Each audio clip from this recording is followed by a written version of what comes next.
Waalaikumsalam warahmatullahi wabarakatuh. Alhamdulillahirabbil alamin. Allahumma shalli ala sayyidina Muhammad wa ala ali sayyidina Muhammad. Allahumma rabbi shrah li sadri wa yassir li amri wa hlul 'uqdatam min lisani yafqahu qawli bi rahmatika ya arhamar rahimin. Sebelumnya yang saya hormati Ustadz Radit Hadafi Rusli selaku pengampu mata kuliah ini dan seluruh mahasiswa PBA semester 6 yang mudah-mudahan Allah muliakan. Amin ya rabbal alamin.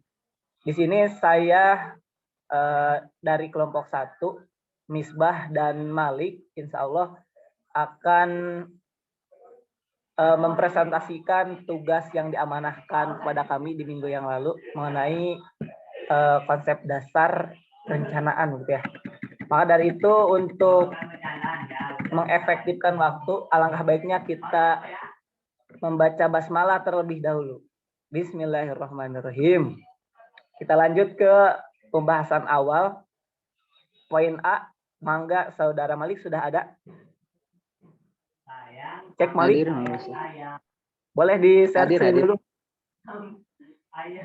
M-nya kan diganti sama H. Sayang ayam. Sayang ayam. Sayang ayam.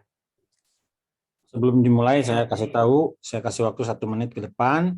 Kalau masih belum online cam-nya, kameranya masih mati, saya akan keluarkan ya, saya akan off ya. Terima kasih.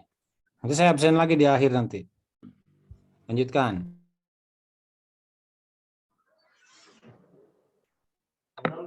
Kang Malik boleh di share screen dulu materinya.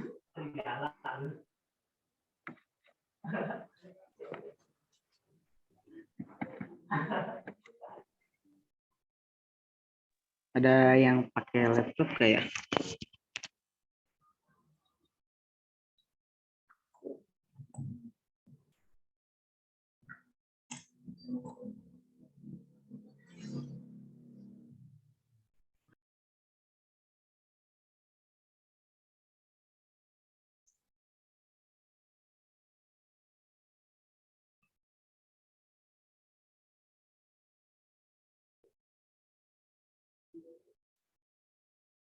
Ustadz izin mau share screen, Ustadz.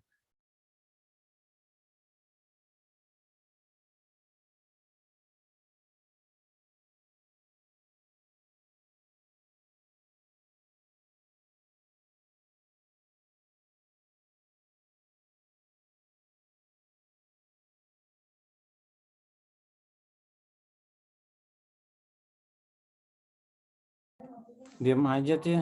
Ya, lanjut. Share screen, silakan.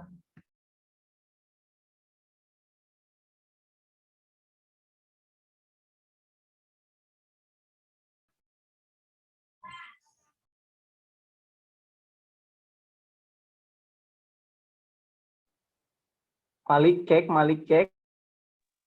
Ya. Bismillahirrahmanirrahim. Sebelumnya terdengar ya suaranya, insya Allah. Nah, kami dari kelompok 1 tadi udah dibuka sama Mang Misbah. Lanjut langsung ke pembahasan pertama. Ada konsep perencanaan. Apa sih perencanaan itu? Nah, umumnya kita mengenal perencanaan itu apa ya, bahasa kerennya tuh planning gitu ya. Misalnya perencanaan ke kampus gitu, nyiapin baju segala macam gitu kan. Bahkan ada juga dalam keluarga gitu, ada keluarga berencana. Nah itu keluarga itu berarti merencanakan kalau dia itu misal pengen punya 2 anak aja gitu, yaitu secara umum ya perencanaan. Nah kemudian apa sih itu pembelajaran? Nah simpelnya apa ya, belajar adalah ketika seseorang merubah perilaku secara keseluruhan. Pertama dari belajar itu sendiri dulu ya. Belajar itu ketika seseorang merubah perilaku secara keseluruhan.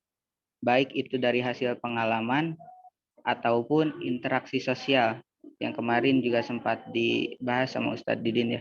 Nah, sedangkan pembelajaran ini adalah prosesnya, proses dari belajar tadi, proses ketika memperoleh ilmu dan pengetahuan sehingga seseorang tersebut dapat merubah perilakunya tadi, baik dari pengalaman maupun interaksi sosial. Nah, kemudian kita gabungkan nih, apa sih perencanaan dan perencanaan pembelajaran itu gitu.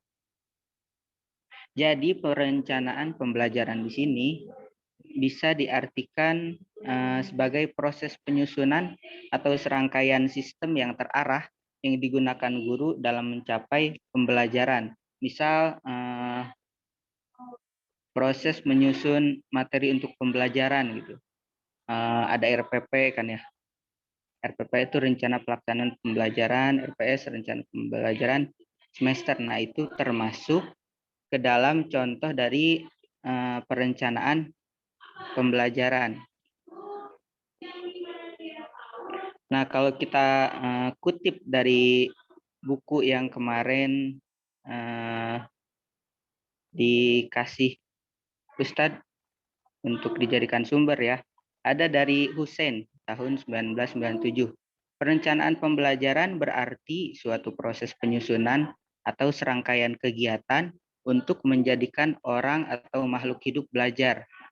Seperti itu. Lanjut, Mang Misbah.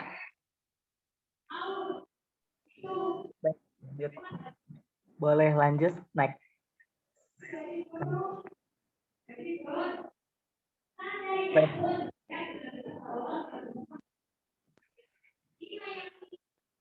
Boleh next slide. Oke.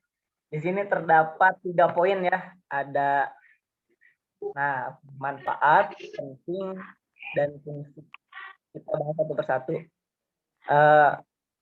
Penting dulu. Kenapa disebut penting? Nah, perencanaan ini sangat penting sekali dikarenakan perencanaan dapat membantu pencapaian suatu sasaran secara ekonomis, tepat waktu, dan memberi peluang untuk lebih mudah dikontrol dan dimonitor dalam pelaksanaannya.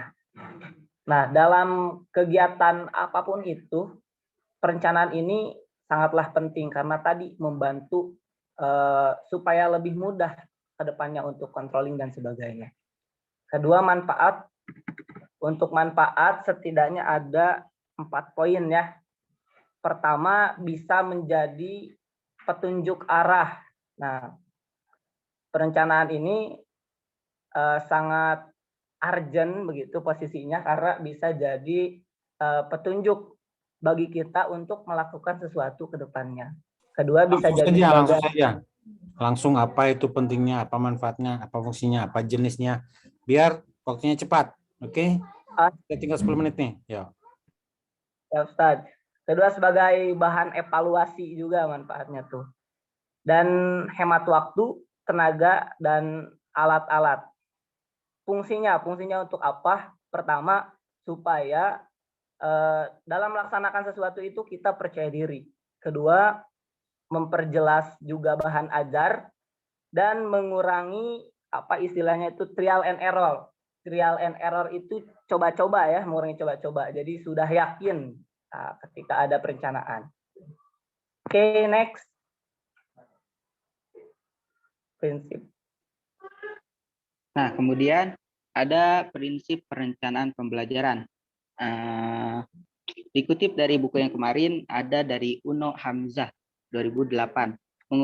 Mengemukakan bahwa prinsip-prinsip itu dijadikan pegangan dalam melaksanakan perencanaan. Khususnya di sini perencanaan pembelajaran ya. Di sini ada 6. 1, kalau mau belajar, kalau mau mengajar, harus memiliki pengalaman yang sudah dimiliki siswa. Bahkan kalau bisa lebih ya, pengetahuan kita tuh lebih dari siswa. 2, pengetahuan dan keterampilan yang diajarkan harus bersifat praktis atau mudah. Jadi jangan dibikin ribet gitu atau asal apa. Yang penting asal paham gitu yang kita sampaikan. 3, mengajar harus memperhatikan perbedaan individual setiap siswa. Jadi nggak bisa kita samaratakan peserta didik itu. Keempat, kesiapan dalam belajar sangat penting dijadikan landasan dalam mengajar. Jadi baik guru atau muridnya harus mempunyai kesiapan itu sebelum melaksanakan pembelajaran ini, termasuk perencanaan pembelajaran. Kelima, ada tujuan pengajar. Nah, tujuan pengajar harus diketahui siswa. Mirip-mirip seperti micro teaching yang kemarin ya. Jadi sebelum dimulai pembelajaran itu, alangkah lebih baiknya kita menyampaikan apa yang akan kita pelajari hari ini. Keenam, ada mengajar harus mengikuti prinsip psikologis tentang belajar. Nah, para ahli psikologi merumuskan prinsip belajar bahwa belajar itu harus bertahap atau meningkat. Jadi nggak langsung ke materi yang berat gitu ya. Jadi bertahap. Oke, lanjut. Selanjutnya ada proses perencanaan. Setidaknya ada 6 proses di sini. Pertama ada proses perencanaan, meliputi menciptakan atau mengadakan badan. Nah, terlebih dahulu ada badan yang harus dibentuk. Kedua, menetapkan prosedurnya. Ketiga, mengadakan reorganisasi ataupun pembentukan struktur organisasi yang baru. Keduanya ada tahap perencanaan awal. Meliputi tahap diagnosis, yakni kegiatan membandingkan luaran ataupun output yang diharapkan dengan apa yang akan dicapai ataupun yang sedang dilakukan sekarang. Kedua ada tahap formulasi rencana awal. Tahap formulasi itu tahap perumusan ya. Ketiga ada penilaian kebutuhan. Ketiga ada tahap formulasi rencana. Formulasi rencana meliputi satu, menyiapkan seperangkat keputusan yang diambil oleh pemegang otoritas ataupun satu pimpinan kalau dalam organisasi. Kedua, menyediakan pola dasar pelaksanaan yang menjadi pegangan berbagai unit organisasi yang bertanggung jawab dalam implementasi keputusan-keputusan tersebut. Poin keempat, tahap elaborasi rencana. Elaborasi itu penggarapan secara tekun ataupun perlahan.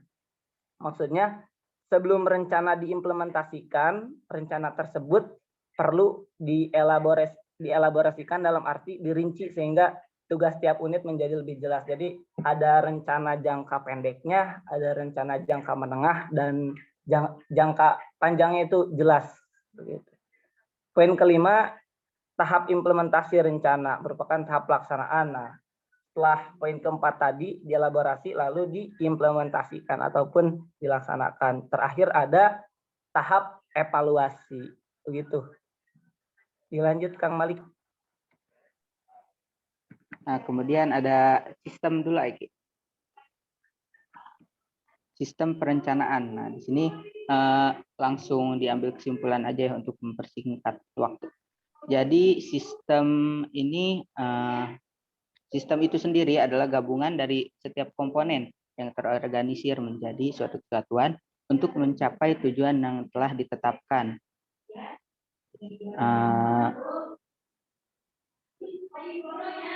Nah, jadi sistem perencanaan itu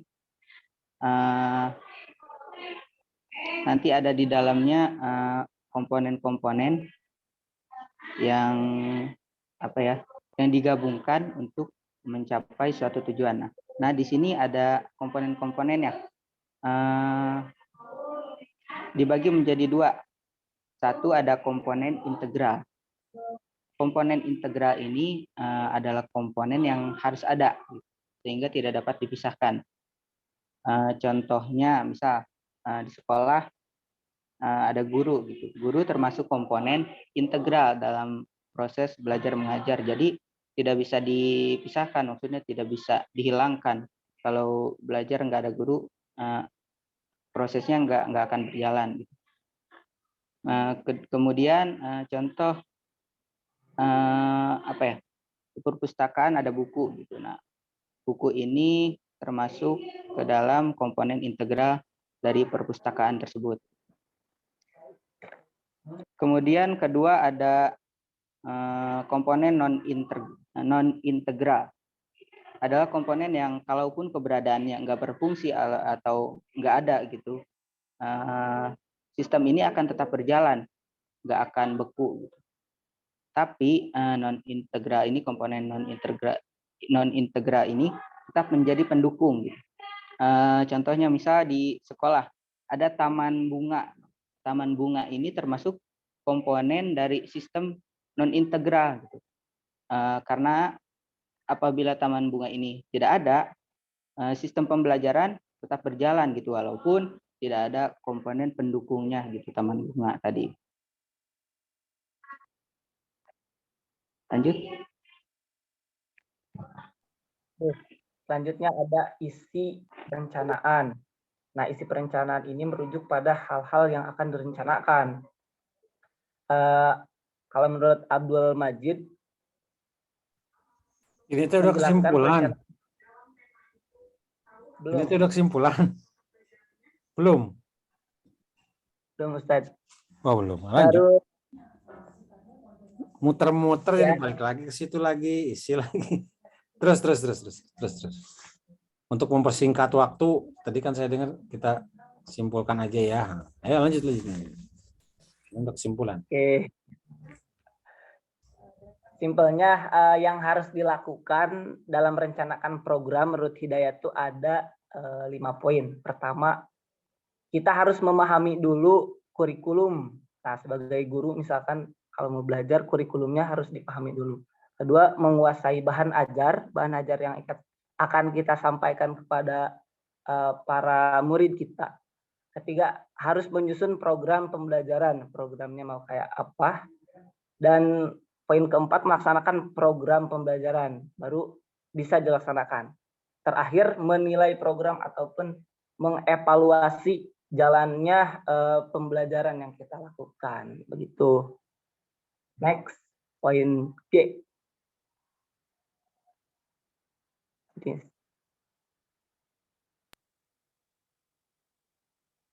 Jenis-jenis IQ.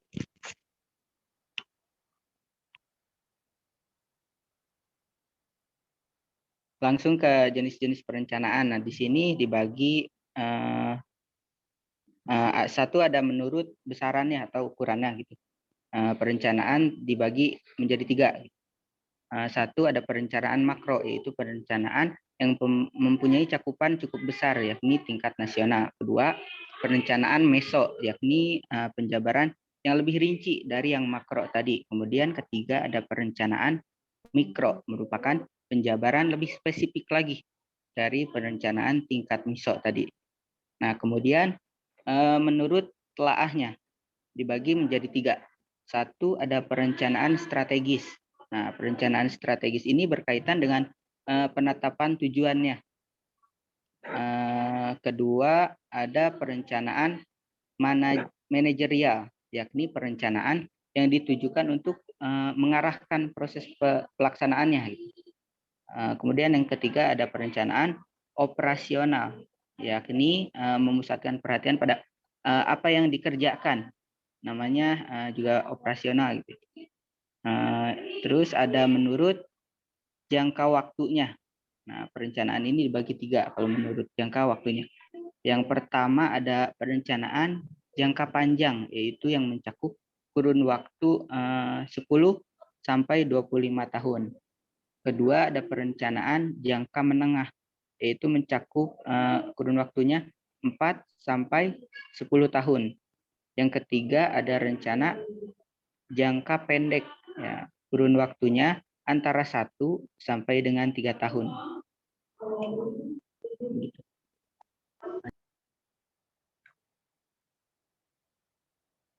Udah selesai.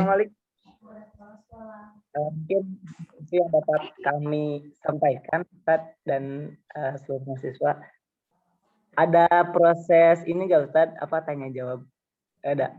Silakan kalau mau. Mungkin hanya itu yang dapat kami sampaikan. Mohon maaf apabila ada kesalahan ataupun kekurangan dalam penyampaian. Saya cukupkan. Assalamualaikum warahmatullahi wabarakatuh. Assalamualaikum warahmatullahi wabarakatuh. Sebetulnya bukan tanya jawabnya, tapi mengkonfirmasi apakah yang kita sampaikan sudah diterima apa belum. Erika,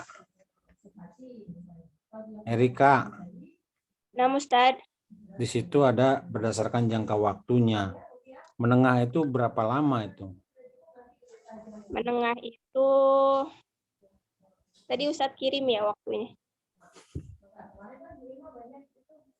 Udah ketemu belum? Yang um, 4 sampai 10 tahun, Ustadz. Alhamdulillah, ketemu juga 4 sampai 10 tahun. Ya kan udah baca, masa salah? Oke, saya tanya lagi sama Arbi. Hadir Ustadz.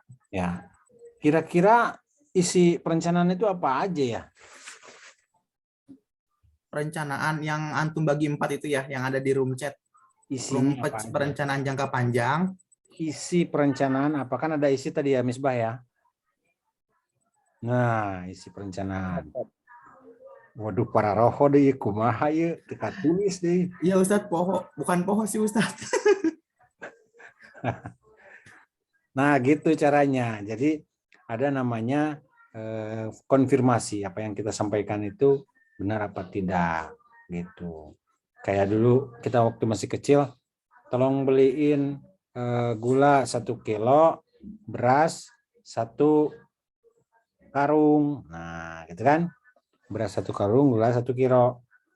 Begitu sampai ke warung, lupa beras apa gula ya yang 1 karung. Nah, gitu. Balik lagi ke rumah.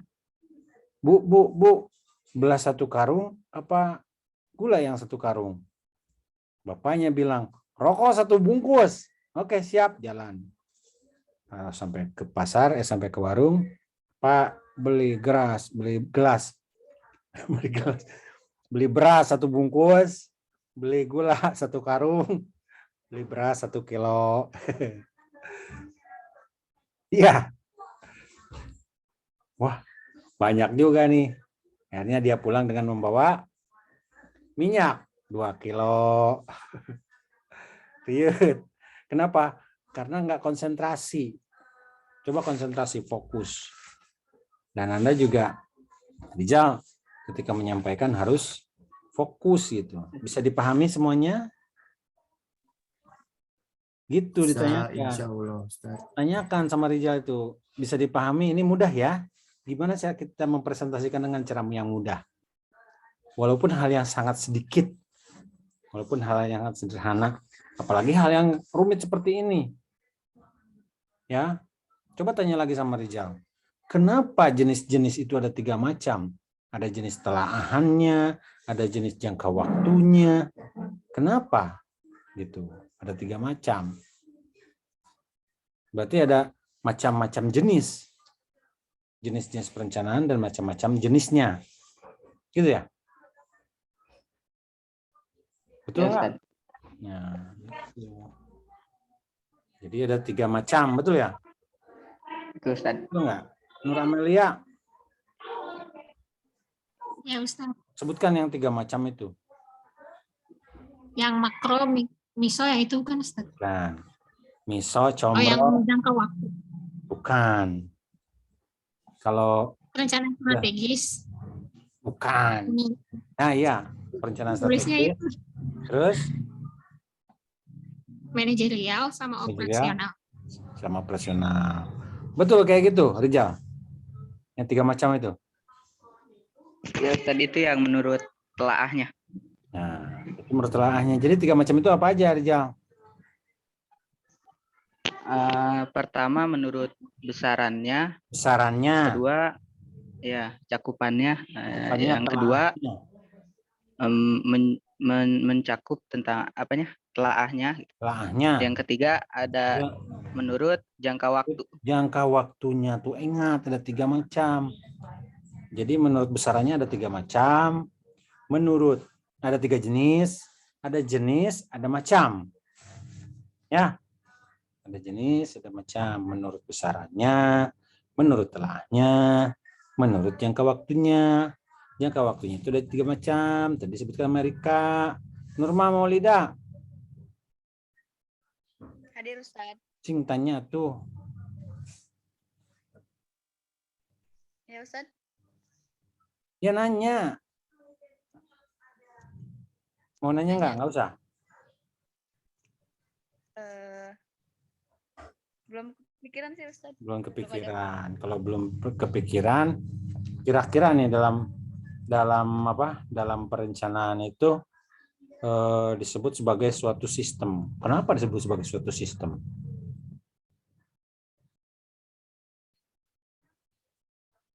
Karena tergabung dari setiap komponen yang terorganisir untuk mencapai suatu tujuan. Untuk mencapai suatu hasil. Ya, mencapai suatu output. Disebut dengan sistem, ini ingat ya semuanya ya. Ingat nih semuanya. Disebut dengan sistem karena dia ada input, proses, output. Ada masukan, ada operasional, dan ada hasil. Ada input, proses, dan output. Itu disebut dengan sistem. Ada namanya OS. Pernah dengar OS? Deva, Tauhida, Febriana. Oh, Ruas. Apa itu OS? Apa itu OS? Uswah, Nuril, Bariro, Doni, Riki, Salma. Nah, apa ya OS teh? Nih saya terangkan. Ada Android, ada OS. Ya. Android, OS. Nanti Android kita pelajari. OS dulu. OS itu adalah operating system. Nah, operating system. Pakai apa namanya? iPhone, iPad, itu pakai OS. Ya. Dia sistemnya itu berdasarkan input yang masuk yang pertama adalah power. Ya, power supply. Baterai. Batnuka. Iya, baterai. Ada baterai. Ada baterai untuk power supply. Ada pulsa untuk menggunakan jaringan, menyewa. Ya, pulsa itu untuk nyewa. Kalau nggak ada pulsa nggak ada. Ada kuota untuk menggunakan bandwidth. Tahu bandwidth? Ya. 20 kbps. 2 mbps, megabyte per second. Nah, itu adalah inputnya. Tadi ada baterai, ada pulsa, ada bandwidth yang kita sewa. Nah, itu sudah ada semuanya, maka di situ sistemnya masukkan outputnya juga berupa karakter dalam bentuk keyboard, tulis. Ke mana yo? Nah, itu kan pakai aplikasi WhatsApp. Aplikasi itu OS-OS yang ada di dalam. Ya. Aplikasi-aplikasi itu adalah penunjang-penunjang daripada operating system ini. Maka muncullah tulisan-tulisan yang kita ketik sendiri. Kita ketik itu adalah input. Begitu muncul itu adalah output. Berhasillah gambar.